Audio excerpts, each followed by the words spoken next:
Singapore and Malaysia, as the governments put circuit breaker measures in place, consumers have really had to adapt to a new normal.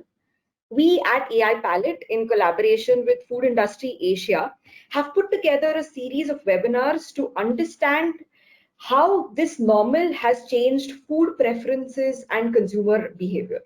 So today we will be digging deeper into how these trends are unfolding in Singapore and Malaysia. Let's first start by going through the methodology and the sources that we have used to put together this study. Then we look at what are the key drivers and motivations influencing consumers' decisions in these two markets.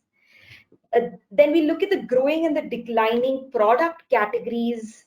And lastly, the emerging patterns in consumption and demand for food that we observed using artificial intelligence.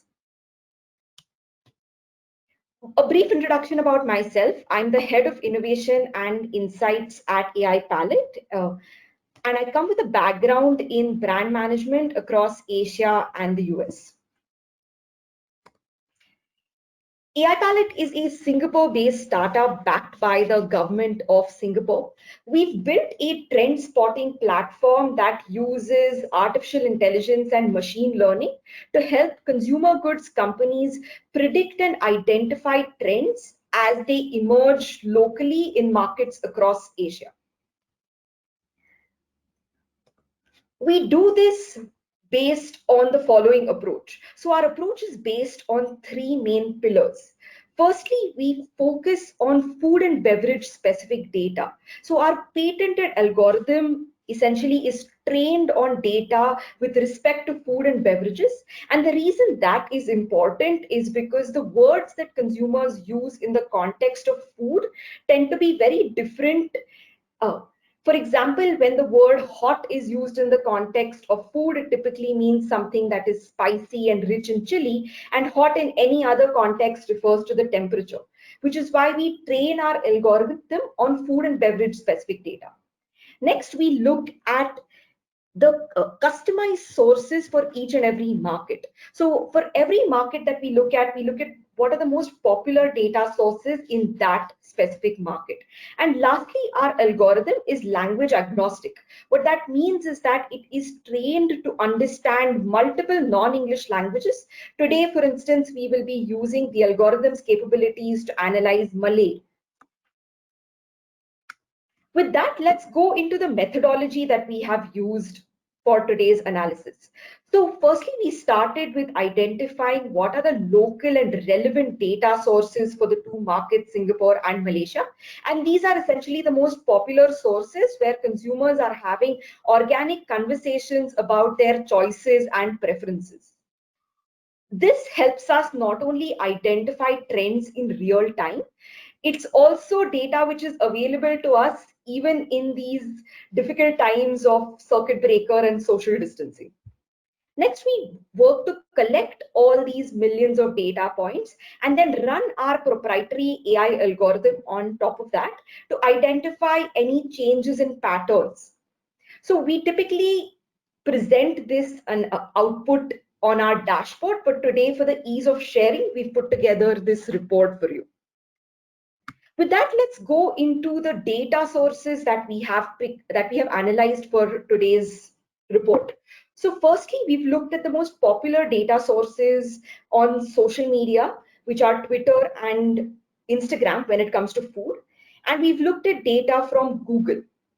For today's analysis, we have analyzed a total of 22 million data points, and we look at a data point really as much more than just a mention. So we also look at likes, comments, shares from social media, as well as the volume of search queries, which gives us a more holistic understanding of what is popular with consumers and what is driving consumer interest. We've looked at the data from the time period of January 2019 to April 2020. The 2019 data helps us establish a trend line, and then we've dug deeper into the data for 2020 to see how consumer behavior is really changing. With that, let's go into the key drivers and motivations which are influencing consumers' decisions in these markets. So firstly, what we saw was that in Singapore, health is really a very important driver for consumers. So where consumers are really actively choosing products which are healthy over most other drivers. The other interesting thing that came through in the data for Singapore is that distribution and channel preference is actually a much more important driver in Singapore as compared to other markets in the ASEAN region. In Malaysia, what we saw was that consumers are relying on their taste buds to help drive their decisions. So taste is really the number one driver, followed by health, as we would expect during the COVID pandemic. But these are broad level drivers. Let's now dig deeper into what consumers are specifically talking about when we analyze these drivers. First, starting with the market in Singapore, and let's start with the top driver, which is health. So overall, what we saw was that the consumer focus in the Singapore market is on holistic health. So conversations are much more around holistic health rather than just focused on immunity, for instance. Overall, this increased interest in health has led to a significant increase in consumer interest, which is currently at an all-time high, growing almost 110% in the month of February versus the previous month. But consumers in Singapore are also equally interested in staying fit, which has come through in descriptors like, for instance, what is good for the body or exercise.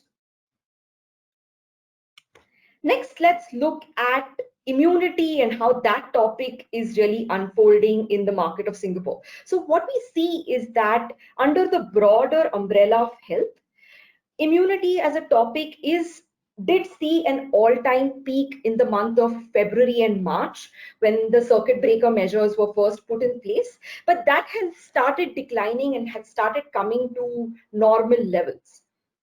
The same trend was what we noticed for topic conversations around nutrition as well. But the consumer interest in vitamin C still continues to stay strong, as shown in the graph here. So it's actually growing month on month, even during the circuit breaker measures, and is currently at an all-time high in the month of April. Looking at the next key driver in Singapore, which was distribution and channel preference. So overall, what we saw was that distribution and channel preference is definitely a key top of mind driver, which is influencing consumer decisions. And it's even more important in Singapore as compared to the other markets in ASEAN. While the conversations are both positive and negative, let's see how those positive and negative conversations unfolded and what specifically consumers are talking about. So firstly, the first benefit of shopping online that is really resonating with consumers is contactless delivery. So this is really what is driving the significant increase in consumer interest and conversations about shopping online, as we can see from this graph here in the bottom right corner.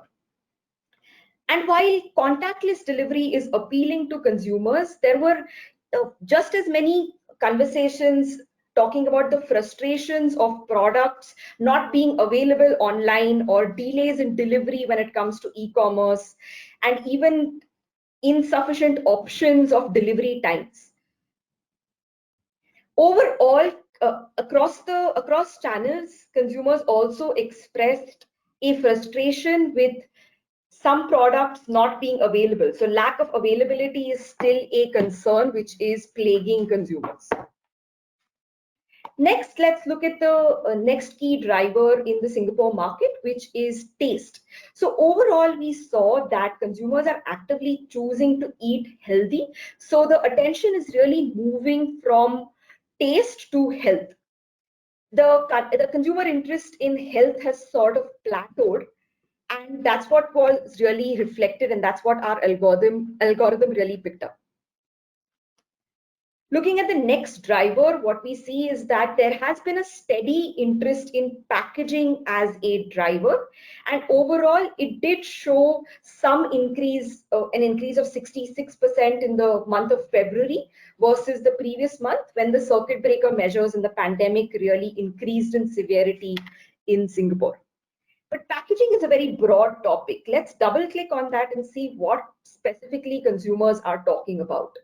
So overall, what we saw is that there are certain aspects of packaging which are really important to consumers.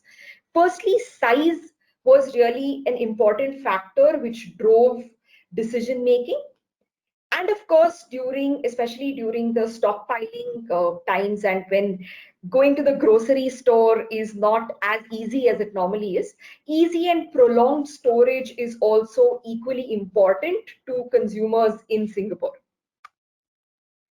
Next, let's look at the next driver which came up, which is around safety. So overall, consumers in Singapore are concerned about food quality and safety, with conversations around safety really increasing significantly in the month of April.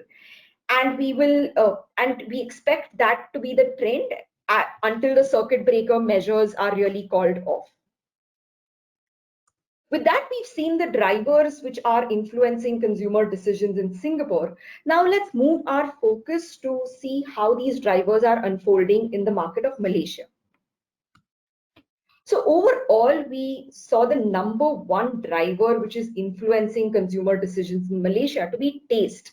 So consumers are really relying on comfort and indulgent food to help cope with the stress of the COVID-19 pandemic. This was reflected in common descriptors like delicious, sweet, and spicy, which were used in consumer expressions. The next driver that came through in the market of Malaysia was that of health. So overall, in Malaysia as well, the focus is definitely on food which is rich in vitamins, particularly in vitamin C. But at the same time, consumers were also interested in diet food, primarily because of the fact that movement is restricted during the lockdown measures. When we see immunity as a topic, what really came through is that firstly, immunity, vitamins and vitamin C are at an all-time high. And what our algorithm picked up is that immunity is actually very closely associated with vitamins and vitamin C in the minds of the Malaysian consumer.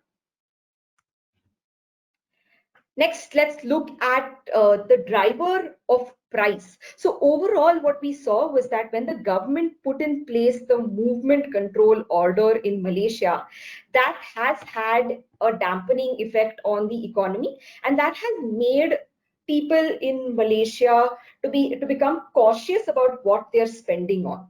So this was reflected in consumers looking for discounted or affordable items, and overall price as a driver increased significantly, almost by 670% in March versus the previous month. So which really goes to show that the consumers in Malaysia are really hunting for bargains. Overall, the next driver that we analyzed was distribution. So consumers expressed satisfaction about the availability of food across channels, where overall distribution as a driver was expressed positively rather than negatively. So what that really translates to is that there does seem to be an increased adoption of e-commerce during these pandemic times. So what did come through is that the COVID pandemic has forced some consumers in Malaysia to shop online, and that was shown in the sustained increase on conversations around e-commerce as a channel, showing sustained growth over this entire time period. Having now looked at the key drivers and motivations as they unfolded in Malaysia, let's now look at the growing and the declining product categories. So firstly, what we saw was that when we look at produce which has a long shelf life or staples with a long shelf life, consumers really stocked up their pantries, which led to an increase in consumer interest for staples like rice and noodles. Interestingly enough, in Singapore, it also led to an increase in staples like cereal, particularly since going to the local hawker center for breakfast was no longer an option. And in both Singapore and Malaysia, what we saw was that since more children are now at home, there was a significant increase in consumer interest around bread. Next, looking at immunity boosting foods, what we see is that in Singapore and Malaysia, consumers are relying equally on artificial ways to boost their immunity, like multivitamins, as well as natural remedies like lemon, herbs, and ginseng. This is quite different from what we observed in other markets in ASEAN, where the preference seems to be quite clear either towards natural home remedies or towards artificial remedies. But Singapore and Malaysia, consumers are definitely relying on both just as much. Next, overall, what we saw was that there is really a trend of snackification of meals. So consumers are really relying on indulgent snacks and comfort food to not only help cope with the stressful times, but also as a result of the fact that consumers found it difficult to stick to their daily routines and regimens. This led to an increase in consumer interest for savory snacks like chips as well as sweet snacks like cookies. In Malaysia, this translated to an overall increase in consumer interest for indulgent foods like cakes and ice creams. Next, let's look at a category which is currently on everybody's mind, that of protein. So overall, what we saw was that when we looked at plant-based protein, there is a sustained interest in veganism, and brands like corn, for instance, definitely benefited from that, and they were able to sustain interest during the pandemic period. When we looked at more traditional sources of animal protein, what we saw was that there were some protein sources like seafood in Singapore and beef in Malaysia, which showed some decline in consumer interest, primarily driven by the fact that their supply chains were particularly hard hit during the virus. And we'll dig deeper into the overall trend of protein a little bit further in the presentation as well.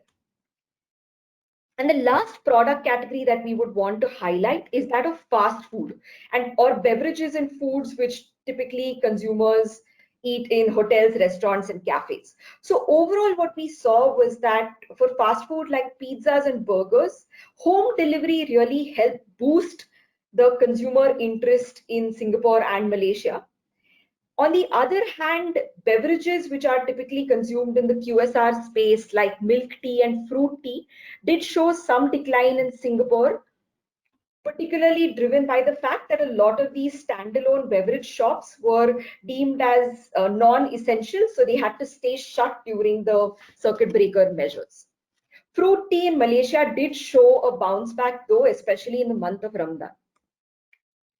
Next, let's look at what are the notable patterns which are emerging in the consumption and demand of food in these two markets. So the first pattern that we want to highlight is that of plant-based diets. So overall, what we saw is that veganism, there is sustained consumer interest in veganism.